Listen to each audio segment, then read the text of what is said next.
এই হামলার নেতৃত্বে ছিলেন তৎকালীন ডাকসুর ভিপি, সর্বদলীয় ছাত্র সংগ্রাম পরিষদের আহ্বায়ক তোফায়েল আহমেদ। আদর্শের লড়াইয়ে হারার প্রতিশোধ নিতে সেই নির্দেশ দেয় রড, ইট, হকিস্টিক দিয়ে শেষ করে দাও মালেককে। কিন্তু বিচার হয়নি। সরকারি চাপ, রাজনৈতিক প্রভাব সব মিলে এই ঘটনাটা চাপা পড়ে যায়। তারপর খুনিরা রাজনীতির বড় বড় পদে উঠে গেছে। কেউ হয়েছে মন্ত্রী, কেউ দলের শীর্ষ নেতা, আর কেউ জনপ্রিয় মুখ। তোফায়েল আহমেদ দীর্ঘদিন আওয়ামী লীগের প্রভাবশালী নেতা। আফতাব আহমেদ বামপন্থী পত্রিকা গণকণ্ঠ এর সম্পাদক। মুজাহিদুল ইসলাম সেলিম কমিউনিস্ট পার্টির সভাপতি।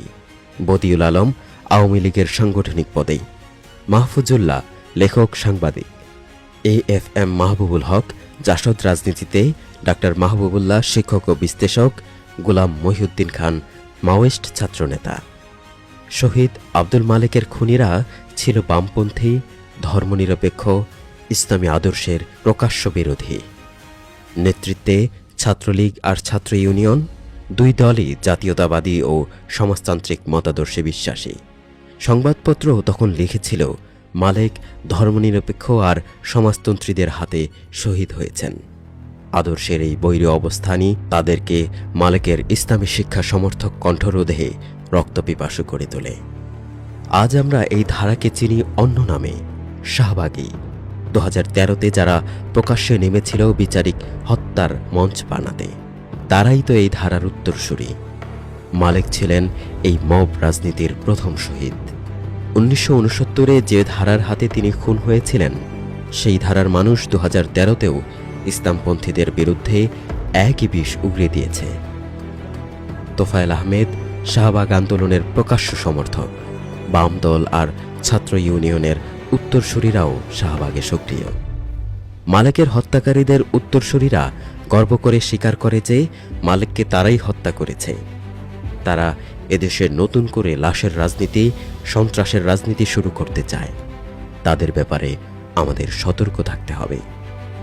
ইতিহাস যেন ঘুরে ফিরে একই প্রশ্নে আঘাত হানে। একদিকে ইসলামী মূল্যবোধে বিশ্বাসী জনগণ, অন্যদিকে ধর্মনিরপেক্ষ বামপন্থী শাহবাগী গোষ্ঠী।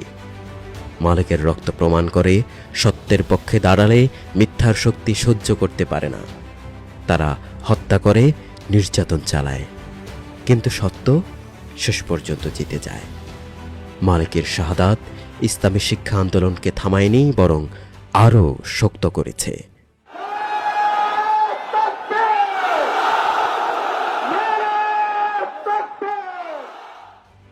খুনিরা ইতিহাসের আস্থা করে, আর মালেক প্রেরণা হয়ে আছেন তরুণদের হৃদয়ে।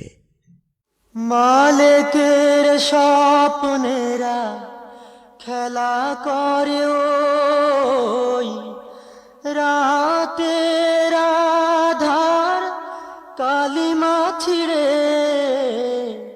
শিকারির বুলেটে আহত পাখি থামে না তো হায়, উড়ে যায় নিড়ে।